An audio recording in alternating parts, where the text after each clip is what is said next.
What's up, man? Do now. What's going on? Welcome to Conversation with DJ Duke. I am DJ Duke. I'm here with Antoine Dial, one of my closest friends, father figures, a man that I look up to. I have much respect for. The community has a lot of respect for. I'm here. I'm happy. Today I'm living, and I'm here to interview my friend. So, Antoine. How you doing? How you doing? I'm good. I'm Good. Grown man handshake. Yeah, Business man, handshake. yes. Not the shut up. Yeah, I'm saying I got it. So, I mean, what do you do? Okay. I've been a barber for over 25 years. Mm-hmm. Everything else came second. I'm also a landlord. I rent out commercial and residential space, Wow. residential properties, apartments, rooms, storefronts. So I've been doing this for years. Been Yeah. a barber for 25, and I've been a landlord for 15. So, let's take you back to what started Young Twan. Wow. Okay, where do I begin? Like I said, I started in the 90s. It was like 92, 93. I started cutting hair. Okay. And I realized I was really good at it. You know what I mean? And from there, I said, you know what? I think I'm gonna make this my profession. Mm-hmm. So I decided to do it, and I've been doing it ever since. Wow. You know, so it will be hard for me to put together. So you a just resume. basically just woke up and said, you know what? I'm gonna cut hair today. Oh, I need some extra money for myself to get candy. Well, or no. At shit. first it was just fun for my friends. You know what I Okay, mean? you wasn't charging. Nah, I wasn't charging them, but it became too many people. I said, Yeah. oh, something got Something to gotta get. Something got to get. So, You gotta you do know, something to make some from money. there, you know what I Yeah. mean? I started charging them. I was like, you know what? I think this is what I want to do. Mm-hmm. You know, that's what I want to do. And, So you started out at somebody's shop, basement. no, I started like at home in the kitchen, then from the kitchen to the basement. You know Wow. what I mean? Then when I graduated high school, I just really couldn't see myself doing anything else because on my high school pictures in my bio, I said, live a good life and run my barbershop. I said that specifically Wow. in my Patterson High School bio. I was gonna ask you what high school you Yeah, went to. Patterson, but I did go to school for the arts in Cincinnati. Okay, so You know what I mean? I'm a very good artist, but most artists, a lot A of drawing artist? Or? Yes, yeah. I'll show you some of my work. Oh, so you now that's interesting. I never knew that. So do you like still draw in like your spare time just for fun? Right now, I'm so busy with the shop and managing my properties, and I'm starting another business starting next year. I have a 24-foot Bayliner boat, I was gonna ask you. so I want to do. Congratulations. No, thank you. So I want to do cigar tours. You know what I mean? Let us see the other side of the harbor. Yeah. You know what I mean? So it's something really different. You know what I mean? I'm not afraid to fail. I Alright, remember. so that's why you take the chances. Yes, and like years ago, I jumped into real estate head first. I made a lot of major mistakes. I rented to people, the wrong people sometimes. Sometimes I didn't get paid. It was hard getting them out because I didn't have contracts. So I did learn the So you hard way. learned. So now, so we in a community. I'm not gonna say African American community. But we in society have a term that we call slumlord. So I feel a certain type of way about that. Because why? Because my thing is why do tenants that don't take care of properties, don't take care of themselves, their children, anything can call anybody else a slum anything. See, the thing that I mean, like I said, me being a landlord for Yeah. as long as I have, a bad tenant will make you look like a slumlord. Yeah. You know, not taking out the trash, not keeping anything clean. Simple stuff. But that stems from basic home economics. A lot of things that they took out of schools, and like I said, the situation with our household, particularly the black household, the lack of fathers. You know what I mean? I'm a barber, so I'm a mentor to a lot of boys. Yes. A lot. You know what I mean? And there's three that I work with in particular. I'm not going to say their names, but three that I work with in particular, and they do need me in their life. So I mean, I see what I see, man. And one thing I'm teaching them is that financial part. Yeah. Economics is really, that's my thing. It's hard to keep the lights on, maintain a household if you can't manage your money. Yeah. You know, and financial responsibility is one of the ways you can get out of poverty. And also discipline and work ethic. A lot of the kids need to be taught work ethic. Yes, I totally agree. You know what I mean? So And one thing that I was brought up on, as you know, like you seen me when I was a child, I always looked at respect as money. So the more respect, the more money that you have, in my opinion. How do you feel about that? the more I think the more you grind. I mean, the more you know. I still work like I don't have anything. Yeah. I do 13, 14-hour days. Saturdays I'm here from 6 to. I cut my hours, but I'm only here from 6 to 6:30 now on Saturday. I've told people your hours and they do not believe it. I know. I said I've never seen nobody work that hard. I picked that up. So to piggyback on what I mean by respect, what I mean is, okay, take myself. I grew up Pennsylvania Avenue, where we at, Long Division Street, went right to Cloverdale, became a youth director at Cloverdale, and I transformed from there to DJ, from basketball player before that. But I always had one thing: respect. So I always had respect. So I went from a basketball player, respect, then I went to the shooting tie every day. Downtown City Hall, shout out to our man Jack Young, things like that. Respect. Now I'm over here in Rexham Park with Rashawn Brave and Tanera and all these people. Respect. So no matter what I do, it's respect, and that turns into money. They go, why you DJ so much? That's what I want to break down what I mean by money. That is like, if you keep respect and relationships with the right people, they always have your back. Yeah, that's what I mean. I got you. Just don't burn your bridges. Pretty much. You know what I mean? Yes. Some arguments, it's just not worth it. That's true. It's like, if me you have a disagreement, I'm just being honest. I would rather just walk away and we talk about it later than even have a problem. And it's not a afraid thing. As African Americans speaking to us, it's just a respect thing. You know, we gotta have respect for people that put that work in. I agree. And once again, the children need to be taught Yeah. that and discipline. Yeah. You know what I mean? Because without the discipline part, you're in trouble. Yeah. Most of our situation, if you can't get up in the morning and get to work, the lack of discipline will keep you broke. The lack of discipline will also make people not respect you. Yeah. You know what I mean? So I understand what you're saying 100% when you talk about respect. Yeah. I think you have to have it. So Twan, I deal with a STEM program. I teach, help teach kids daily at different schools around the city. So I see 10-year-olds, 11-year-olds, 12-year-old young men, young women with no respect.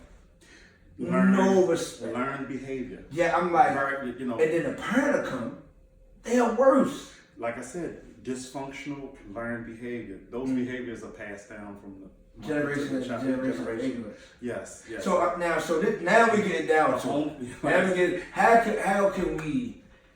What do we have a plan? Like I said, man, it takes a village to raise a child, and I think a lot of times I find that a lot of the older people are afraid of young cats, or afraid to correct them. You know what I mean? Yeah. And as they should be in some cases. Yeah. You know what I mean? Like I said, you're dealing with a child who has no discipline. Yeah. The respect factor, no work ethic. You know what I mean? All of these things should be taught in schools. If understand the households are dysfunctional, and the first teacher of the child, of course, is the mother. Yeah. But if the mother's dysfunctional and the father's not in the home, you're gonna have some serious dysfunction. Yeah. Now this is one thing I always wonder. I don't know. It always tickled me or whatever. I'm like, okay. So I mess with a young lady or whatever the case may be. She cusses her child out. Get the F over here. Shut the F up. Or walking down the street. Why the F you walking so slow? The legs are this big. Yeah. How fast are they gonna walk? But then when the child is older, don't cuss at me. How does that make sense? No, it doesn't make sense, man. But I mean, like, you gotta think about the psychological damage it's done to the child, self-esteem, and everything else. Like I said, me being in a barbershop, we try to uplift the kids. We try to show them. We try to give them discipline. Me and my coworker. You know what I mean? We try to give the kids discipline, especially discipline that they're not getting at home. Yeah. You know what I mean? And I can tell them, if I see a woman bring her child in here 3 times without a father, I pretty much know that, you know what I mean, we're going to have some issues. Yeah, because me personally, I'm definitely 100% happily married. I wouldn't want my wife to take my son to the barbershop. Exactly. You know what I mean? Because now I'm putting you in a dungeon. You know what I'm saying? Yeah. This is a dungeon right here. This is our man cave. Yeah, and this is also our therapy. Yeah, exactly. You know what I mean? So I don't want you around that, and now you hunted. You know what I mean? So it's like, and I want my son to see his father. Oh, Dad, let's go get a haircut. Come on, Dad. My son at this point loves to get his haircut. You know what I mean? So it's like, and then with me, I had several barbers. because I move around so much, and what do I have the most? Respect. Yes. So I can come to Twan been forever I'm cutting you forever. for 3 months straight, and then Twan might not see me for about 2 months. I talk to him on the phone. I go see Knowledge, shout to Knowledge. Then sometimes I go around to Lisa. You know what I mean? So I keep that black dollar circulating. This is my next set. The black dollar. Yeah, the black dollar. What's going on with the black dollar? Woo. Right now, I do see a rise in black businesses. Okay. Because like I said, when I had the grocery store, I had my mom in there from 2004 to 2011 or 10. Yeah, she was in there for years, and it was a shock. A lot of it, I remember opening up years ago over there, and they were shocked to see a black-owned business. This was in 2004. Mom is retired now. I'm renting the storefront to to the Nigerians. So it's a different aspect. So they still making the sandwiches. Your mom. Right now they're not. They still remodeling and doing what they got to do. I went with the sandwich. It was a sandwich that she made. It was the Reuben. It was popular. It was popular. It was a turkey burger. Yeah, turkey burgers were good. But and one thing, not because one thing that mom didn't play about was respect. That word is going to come up so much. She did not play about respect. No, she didn't play. Mom, she was a tough, so she did not play. You know what I mean? But the thing is, like when I would notice the treatment, sometimes they would come in, see where we're African American, and walk out. You know what I mean? Wow. That's happening? It's happening. Well, like African Americans have done this? Yeah, because it's like I said, dysfunctional learned behavior, self-hate. Wow. It's easy for me to not like you if I don't like myself. Other cultures and races don't have to go through this. You know what I mean? It's a lot that happened to us that didn't happen to them. Yeah. You know what I mean? You're taught to hate yourself. You're not going to support anybody that look like you because you don't like yourself. Yeah. You know what I mean? So, but with that being said, we have to raise a generation of kids who are thinking different. And I can say, people say social media hurts. It hurts and it helps because like right now, I do see a spike in black businesses. You know what I mean? I'm a black landlord. My daughter has the salon across the street, which is the old barber shop. Yep. So my ability to second generation things and teaching my 2 boys how to save money. People say, they're too young to talk to them about money. I said, no, because like I said, if you can't maintain your finances, you can't take care of your household. Yes, absolutely. You know what I mean? Financial discipline to me, is right next to eating and drinking. Yeah, you need money to survive. So speaking of your boys, you have 2 boys. So what are their ages? 10 and 8. 10 and 8. So right now, do they have any plans of wanting to be a business owner? Oh, I think they want to cut hair because they keep, they see me cutting. They see me cutting all the time, and I'll talk to them about property and what's theirs and what's going to be theirs. Yeah. The conversations that most African Americans don't have with their children. Yeah. You know what I mean? I talk to them about character. You have to be good men. Yeah. Because your children are a reflection of you. A lot of people don't want to believe that. You got to give them choices. Let them make their own choices. When an African American kid make the wrong choice, he gets hit harder. Yeah. You know what I mean? So it's right now, come back. There's no fumbling. They can't fumble the ball. Okay. So I couldn't help when you try to look at your piece. That is very unique style. Yes. I like that. This is what I do. Yeah. Because if it wasn't for this, it wouldn't be anything else. You know what I mean? Yeah. So how do you? I remember Twan coming from South to YMCA. Everybody, Cornelius Adams, King Rice, Willie Sharon. I could beat all of them by the way. They couldn't play with me anyway. Shout out to Omar. Kenny Minor. Omar. Actually, did you know Omar just got picked up with the Washington Fusion? What? So that's a new. Shout out to them. That's a new basketball league, a co-ed basketball professional league. That's what I'm talking about. So shout out to Omar. There's so many players. I don't want to just start naming, but so many players that came from the athlete, came from the YMCA, and I would come around to the shop. Literally 7 a.m. It's like, what are you doing? You giving out Popeye chicken?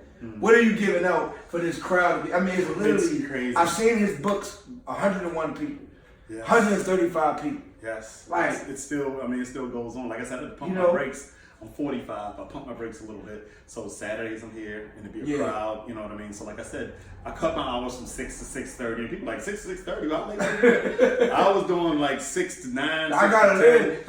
I'm not doing those hours no more. And then when you look at the money. Even if every customer paid $10. And you did 100, but with that amount of money, and had that come in consistently, how have you not blown your money? Or have you learned from blowing?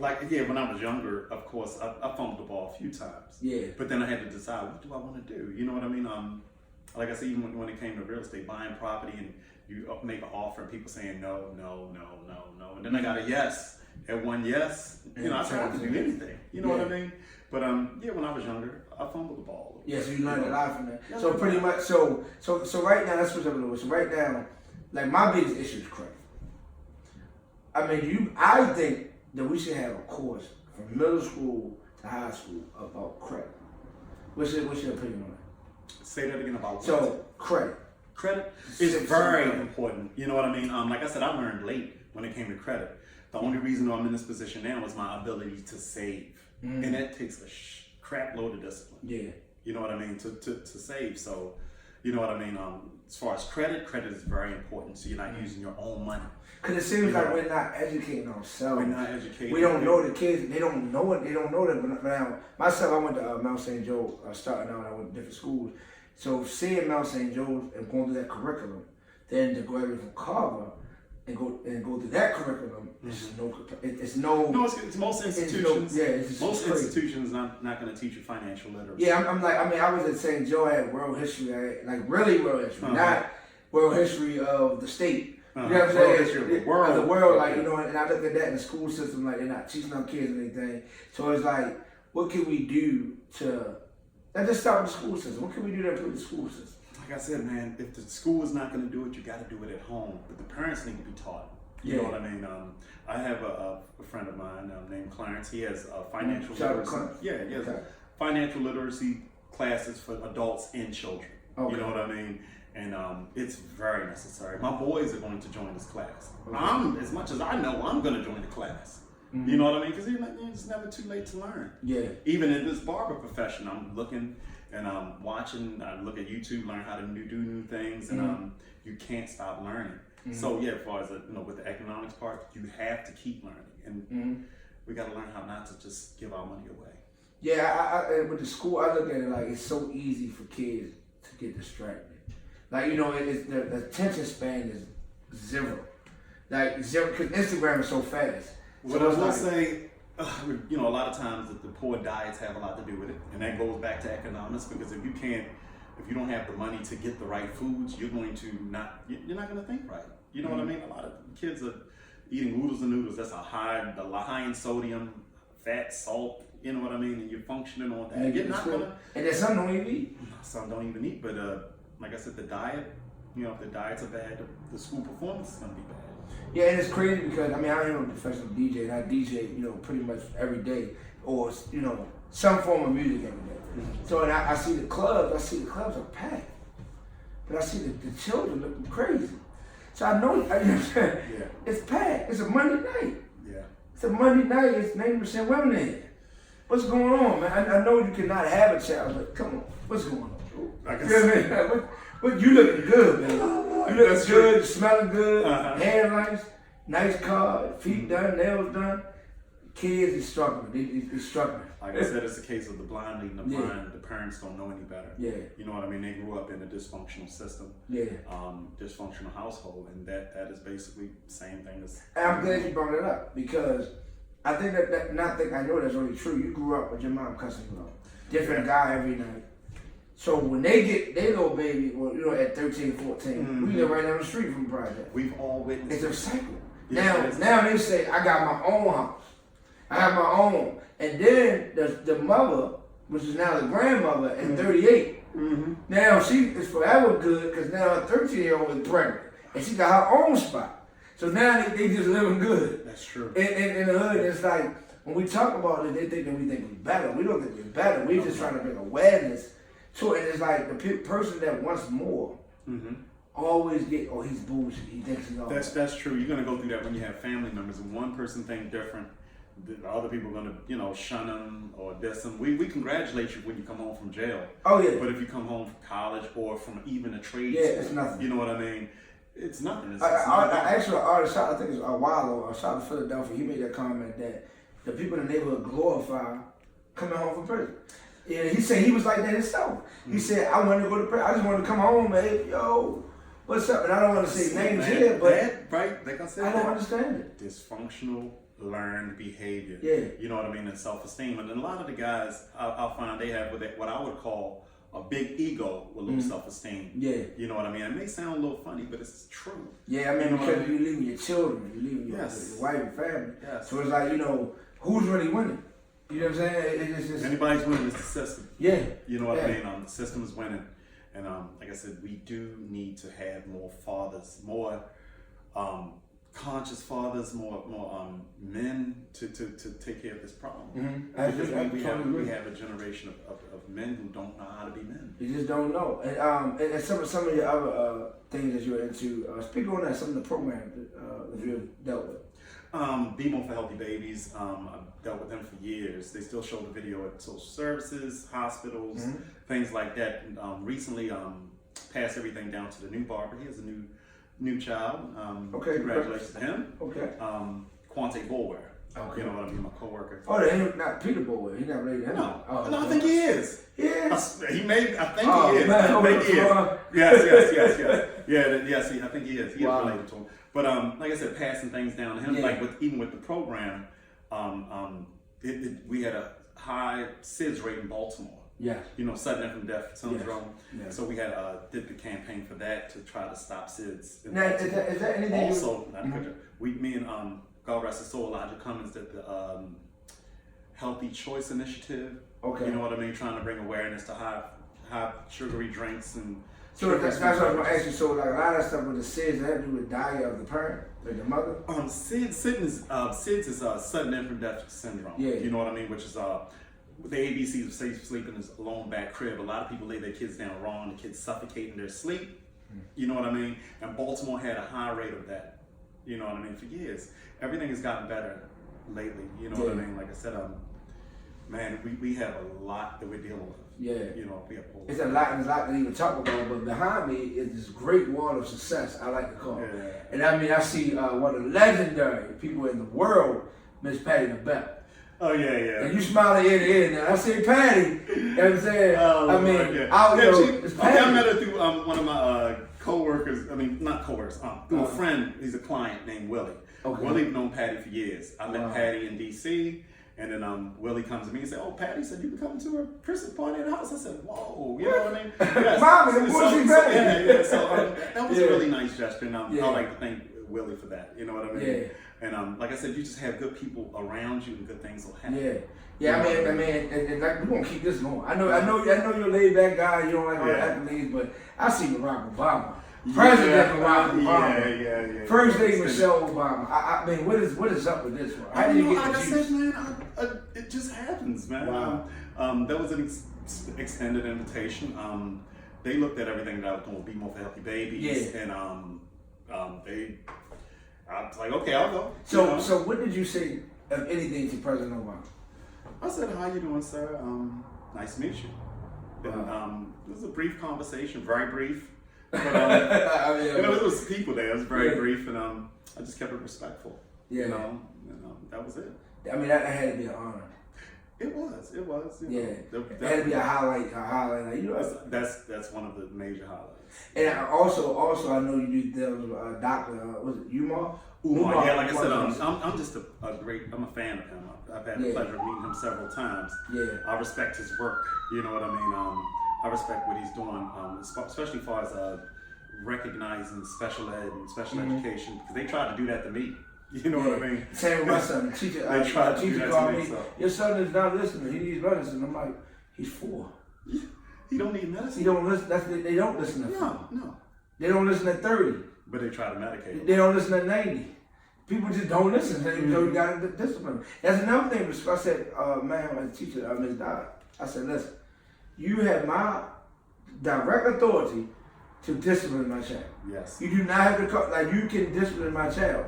Because that's another thing. Teachers don't have that no more. No, they don't. When I was coming up, it's unbelievable. Like I can imagine when y'all was coming up, and then even to my mother coming up, she said they could get spankings from a teacher. Yeah, that's true. I mean, now as a teacher, I look at a child, I say, yo, what the F you looking at? Huh? You cussing at me? What can I do? Call administrator, call disciplinary guy. He's going to come talk something back in the class. That's true. So everybody just want to get them out of here. They want to get them, just pass them on and just get them out of here. It's unbelievable. Because your boys, let them medicate your child. Your boys, what, middle school? Oh, no. They're in elementary school. It's an elementary on the way to middle. Yes. That's it right there. When you Yes. get to middle, Mm-hmm. it's middle for a reason. And that, to me, that's where they go. Mm-hmm. That's where they going. Mm-hmm. One way or the other. And I think it's just one of them things like, we got to stay on top of our children. True. So anything else you want to cover? Yeah, what I will cover, like I said, my major thing is financial discipline and work ethic. You know what I mean? And character. Character is very important to me. You know what I mean? You can go a long way if you're just a good person, man. I know they say good guys finish last. It happens, but at the end of the day, a lot of doors will open for you. You know, to make sure you have good character, work ethic, discipline. Mm-hmm. Those three major things, man. You'll be able to take care of your family and live life. So can a single mother handle a son? Can she teach him? Or she need to. She can raise them, but it takes a village, man. So just because, like, I think somebody said something earlier today, and we were talking about disciplining your child. We were talking about households. Just because a car is running, you know what I mean? If the car may be running and there's a piece missing, don't mean it's functioning properly. Mm-hmm. You know what I mean? Doesn't mean it's functioning properly. You need running, those two. You know what I mean? We all feel the effects of maybe not having your father around there all the time, or not having them at all. You know what I mean? So, like I said, man, it's really a battle, man. We have to be there for these boys. Yeah, and it's crazy because being a barber, you are really the reverend. Per se. I mean, I can tell you some stories. Yeah, the problems. Man, we've been in the shop. People came in here $10,000 through money. Yeah. People came in here with real problems that you had to fuse. People came in here with marital problems and yes, that we you are had to talk to therapists. them. We're definitely barbers, therapists, you name it. We're long. We do a lot, man. I'm here to tell you. Now, I believe in that. Now, women have a code of conduct, and I think they stick to it. Men, I think we mislead our conduct. What happens in the beauty spot, they don't come out when they talk about in the shop. When we come into the barber shop, for some reason it trickles on out to the street. I mean, stories are going to get remixed in the shop. Yeah, I'm going sorry. to happen because you know what I mean. I'm here a lot and I see a lot. Yeah. You know what I mean. One person may tell a story, then the next person tell a story. It's the exact same thing. Like I heard this last week. So it's like even dealing with my clients. I have a lot of clients.